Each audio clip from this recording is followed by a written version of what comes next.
தேவனுடைய பரிசுத்த நாமங்களுக்கு துதி கன மகிமை உண்டாவதாக. இந்த செய்திகளை கேட்டுக்கொண்டிருக்கிற உங்களுக்கு இது ஆசீர்வாதமாய் இருக்கிறது என்று அநேகர் சொல்லுகிறீங்க.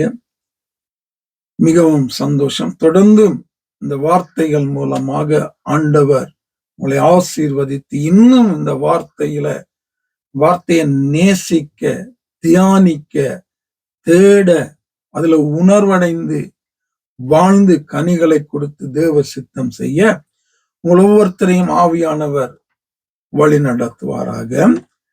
அப்போஸ்தலர் 9ஆம் அதிகாரம். சவுல் அங்கே சபையில மிகுந்த துன்பத்தை, பாடுகளை, உபத்திரவங்களை ஏற்படுத்தி கொண்டு வருகிறார். அவர் இப்படி காரியங்களை செய்து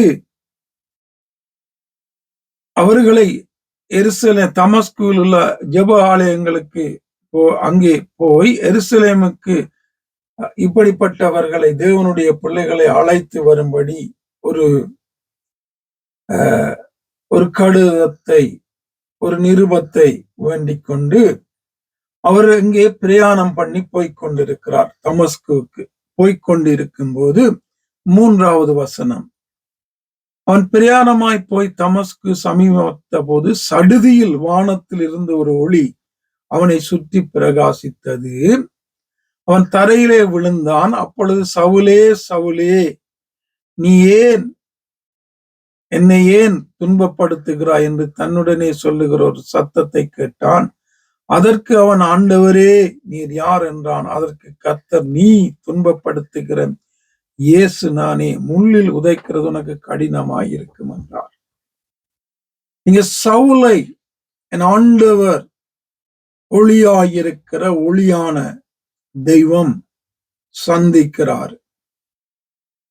ஏன் சவுல் அவர் சந்திக்கிறார் என்று சொன்னால், அங்கே சவுல் இயேசுடைய பிள்ளைகளுக்கு, இயேசுடைய சீசர்களுக்கு, இயேசுவை ஏற்றுக்கொள்கிறவர்களுக்கு அநேக துன்பங்களை விளைவித்துக் கொண்டிருந்தார். அநேக விதமான கஷ்டங்களுக்கு அவர்களுக்கு கொடுத்து கொண்டிருந்தார்.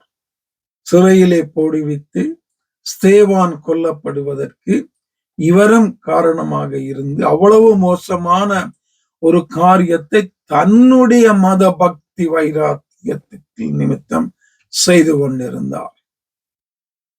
தன்னுடைய அந்த யூத மதத்தின் வைராக்கியத்தில் அதிலே உறுதியா இருந்து அந்த மதத்திற்காக இவர் காரியங்களை செய்து கொண்டு வரும்போது என் ஆண்டவர் அவரை சந்திக்கிறார்.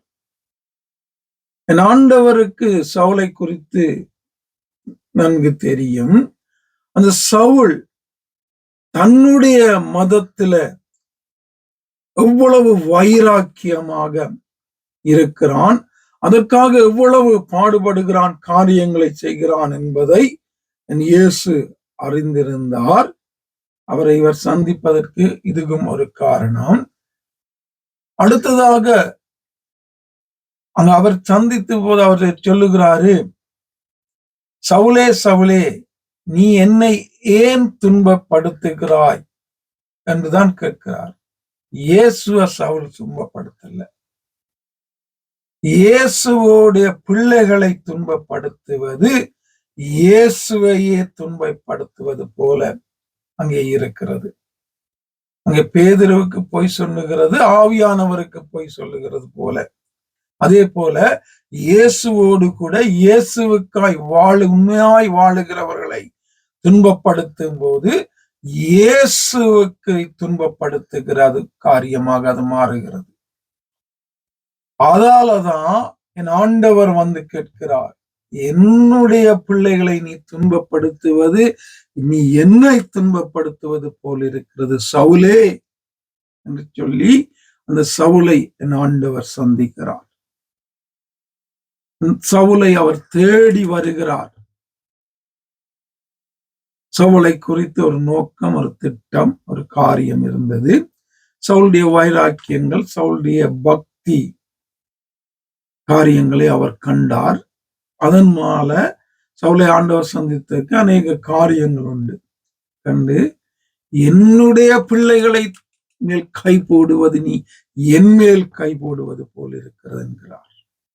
உண்மையாக ஆண்டவருக்காக வாழுகிற ஒரு ஊழியக்காரனை பற்றி உண்மையாக வேதத்தின்படி வாழ்ந்து காரியங்களை செய்து உண்மையாக தேவனுக்கென்று வாழுகிற ஊழியக்காரனை பற்றி கதைப்பதோ அவனுக்கு தீங்கு செய்வதோ இயேசுவுக்கு எதிராய் காரியங்கள் செய்கிறது போல மாறிவிடும். கவனமா இருக்கணும். இந்த சவுலை ஆண்டவர் சந்தித்ததை தொடர்ந்து இதை பற்றிய காரியங்களை நாளைய செய்திய மீதியில காரியங்களை பார்ப்போம். அதுவரையும் ஆண்டவர் எங்களை குறித்து சாட்சி சொல்லத்தக்கதான ஒரு வாழ்க்கை வேதத்தின்படி வாழ ஆவியானவர் எங்களுக்கு உதவி செய்வாராக.